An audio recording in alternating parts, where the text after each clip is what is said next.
만약에 15세기에 만들어진 어떤 문자가 저 먼 미래의 기술과 아주 깊은 관련이 있다면 어떨까요? 좀 상상이 안 가시죠? 오늘 바로 그 놀랍고도 신비한 이야기를 한번 파헤쳐 보려고 합니다. 자, 이 질문 한번 보세요. 600년 묵은 알파벳이 인공지능, 그러니까 AI, 미래의 열쇠가 될 수 있을까? 정말 도발적인 질문이죠. 네, 모든 이야기는 바로 이 질문 하나에서부터 시작됩니다. 이야기의 주인공은 프린스턴 대학교에서 박사 과정을 밟고 있던 올리비아 스미스라는 연구원입니다. 그녀는 그냥 평소처럼 연구를 하고 있었을 뿐인데 그게 어떻게 세상을 뒤흔들 발견으로 이어졌을까요? 우리 한번 그 여정을 같이 따라가 보시죠. 올리비아는 그날도 여느 때처럼 도서관에서 자료를 뒤적이고 있었어요. 그러다 우연히 한 논문 제목에 시선이 딱 꽂힌 거죠. 바로 세종대왕과 훈민정음, 과학적 문자의 창제 역사. 어쩌면 그냥 지나칠 수도 있었을 이 순간, 바로 여기가 모든 것의 시작점이었습니다. 자, 그럼 여기서 잠깐. 한글이 대체 뭐길래 그럴까요? 다들 아시다시피 한글은 15세기에 탄생한 한국의 글자잖아요. 근데 이게 정말 특별한 이유는 그냥 만들어진 게 아니라 사람이 소리를 내는 원리, 그 과학을 바탕으로 아주 정교하게 설계됐다는 점이에요. 한글의 과학성, 이게 정말 기가 막힙니다. 한번 보세요. 예를 들어 자음 기역 있죠? 이게 혀뿌리가 목구멍을 막는 그 모양을 그대로 본뜬 거예요. 니은은 혀가 윗잇몸에 닿는 모양이고요. 여기에다가 하늘, 땅, 사람을 뜻하는 철학적인 기호로 모음을 만들어서 딱 결합시킨 거죠. 이건 글자를 넘어서 거의 완벽하게 설계된 하나의 시스템이라고 할 수 있습니다. 아니 근데 왜 이렇게까지 과학적으로 또 쉽게 만들었을까요? 그 이유가 바로 이 세종대왕의 말 한마디에 다 담겨 있습니다. 백성들이 매일 쉽게 배우고 쓰게 하고 싶다. 그 당시에는 정말 생각하기 힘든 혁명적인 발상이었죠. 지식과 문자는 소수 지배층만의 것이 아니라 모든 사람을 위한 것이어야 한다는 거니까요. 그 당시 유럽에서 쓰이던 라틴어나 고딕체를 한번 떠올려 보세요. 배우기 정말 어렵고 복잡했죠. 일부러 그렇게 해서 권력을 유지하는 도구로 썼거든요. 그런데 한글은 정반대였어요. 처음부터 누구나 쉽게라는 목표를 가지고 만들어졌으니까요. 이건 정말 문자에 대한 생각, 그 패러다임 자체를 완전히 뒤집어버린 사건이었어요. 자, 이렇게 올리비아의 이론이 점점 형태를 갖춰갈 때쯤 예상치 못한 라이벌이 등장합니다. 바로 같은 연구실 소속의 장하오였죠.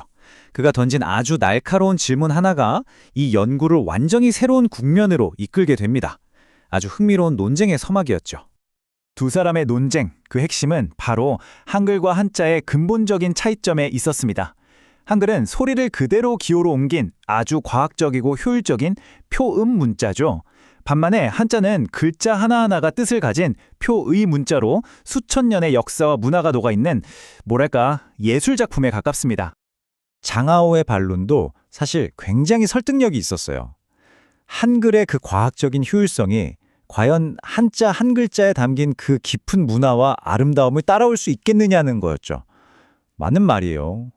한자가 가진 그 역사적, 예술적 가치는 정말 엄청나니까요. 효율성만으로는 따라잡을 수 없는 영역이라는 주장이었죠.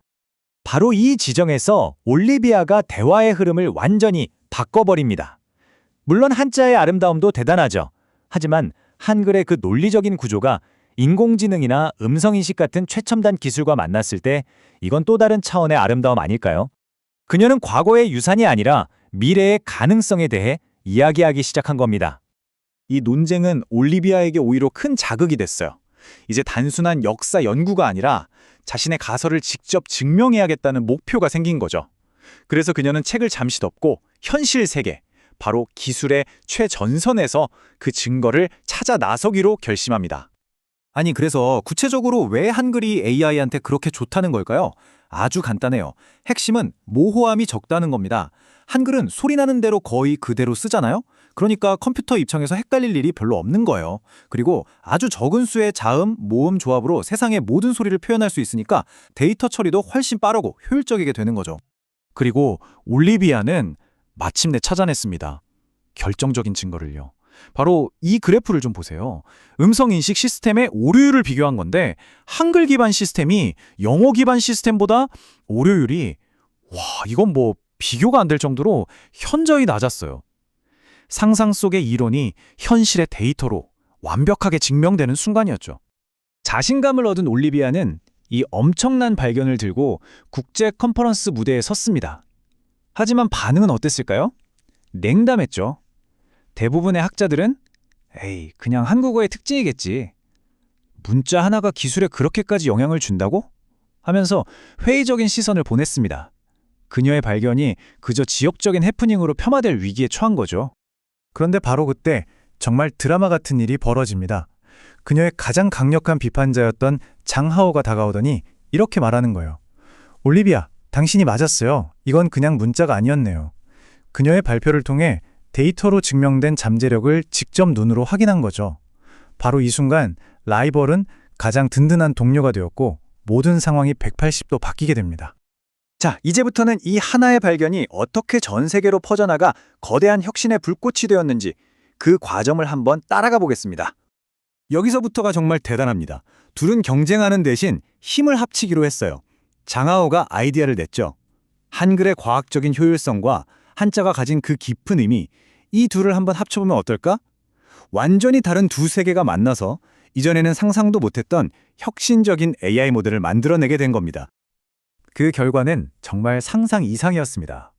이 둘의 공동 연구 논문은 세계적인 학술지에 실리면서 큰 주목을 받았고요.